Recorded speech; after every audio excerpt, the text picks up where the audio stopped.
Bonjour à tous. Récemment, certains d'entre vous nous ont posé des questions sur la situation financière du collège. J'aimerais prendre quelques minutes pour répondre à vos questions, y compris celles qui ont été soulevées lors de l'Assemblée annuelle des membres en novembre dernier. Si le collège a inscrit un surplus en 2016-2017, pourquoi demander aux membres d'approuver une hausse de 2% des frais d'adhésion?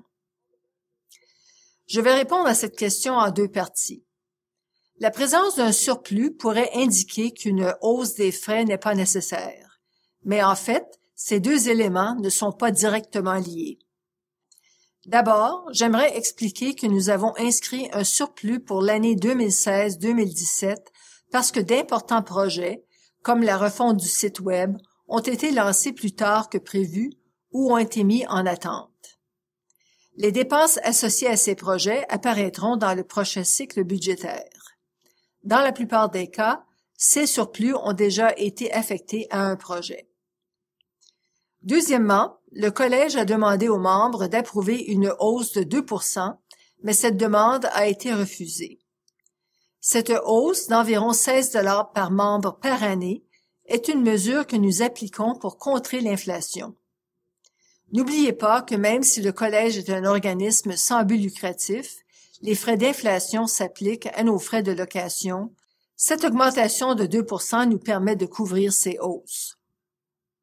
Pourquoi le collège maintient-il des fonds de réserve? Le collège maintient des réserves pour deux raisons.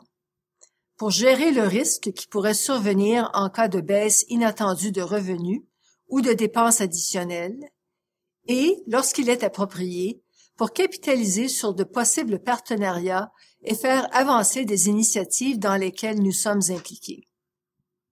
Tous les ans, le Comité des finances et de la vérification et le Conseil d'administration examinent et réaffectent les réserves pour s'assurer que les décisions sont prises dans le meilleur intérêt du collège et de vous, nos membres. Ceci nous permet aussi de lancer de nouveaux projets et d'améliorer nos services sans avoir à augmenter nos frais, y compris les frais d'adhésion, de façon considérable. Les frais d'examen rapportent-ils beaucoup d'argent au collège? Le collège ne tire aucun profit des examens.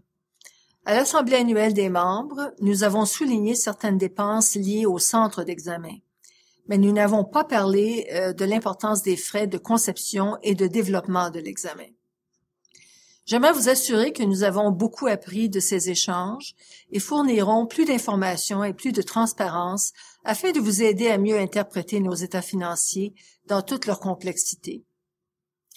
J'espère que ces renseignements vous seront utiles. Si vous avez des questions, n'hésitez pas à communiquer avec moi par courriel ou sur Twitter. À la prochaine.